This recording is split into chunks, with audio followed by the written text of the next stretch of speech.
now very many Ma family arm Qigongs, and we've covered most of them already in the full-time course.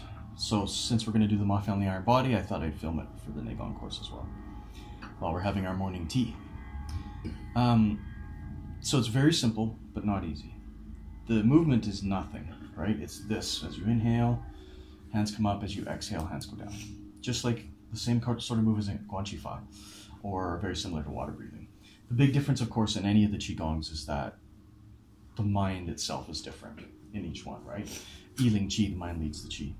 So hey Dublin, this is the new edition, Dublin. So what your mind is doing changes what the physiological response will be of your body, right? So the Ma family Qigong is based on a type of innervation. So innervation, you're out of here.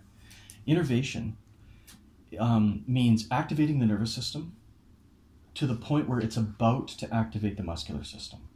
So like when you move your arm, right, there's a signal that goes from your brain that is basically undetectable. That's like to fire these muscles to make this thing happen. So there's this electrical charge, right? Is carried through the nervous system. So innervating something is where you make that very purposeful, like I'm going to lift my arm. And then you try to bring yourself to the place where you're about to lift your arm, and yet you don't. You don't allow it to lift. Oh, shh. So it's not an easy thing to do. And Xingyi does a lot of this. Taiji does a lot of this, especially each one does a lot of this where they're standing and they'll be innervating a particular movement.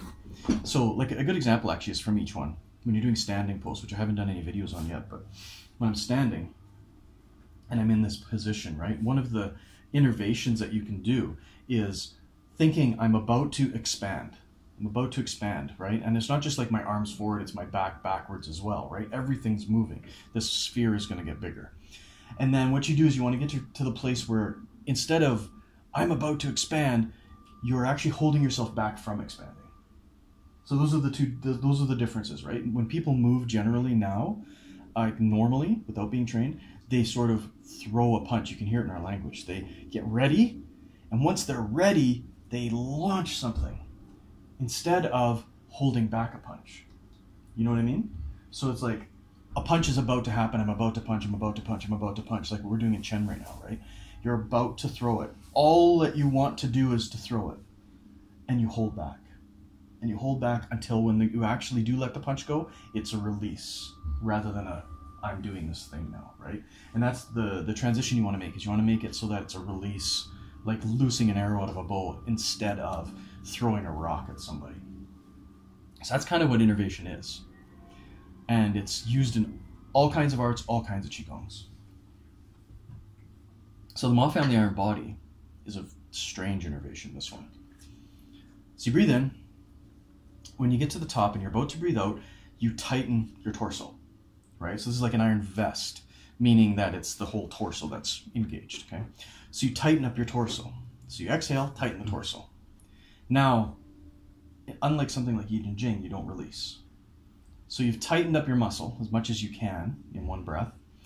And then as you breathe in, you hold that tightness. You keep it, right? So I'm holding that tightness and I breathe in again. And now the innervation is like, you sort of trick yourself into thinking you haven't tightened yet. You're like, okay, I'm about to tighten my torso.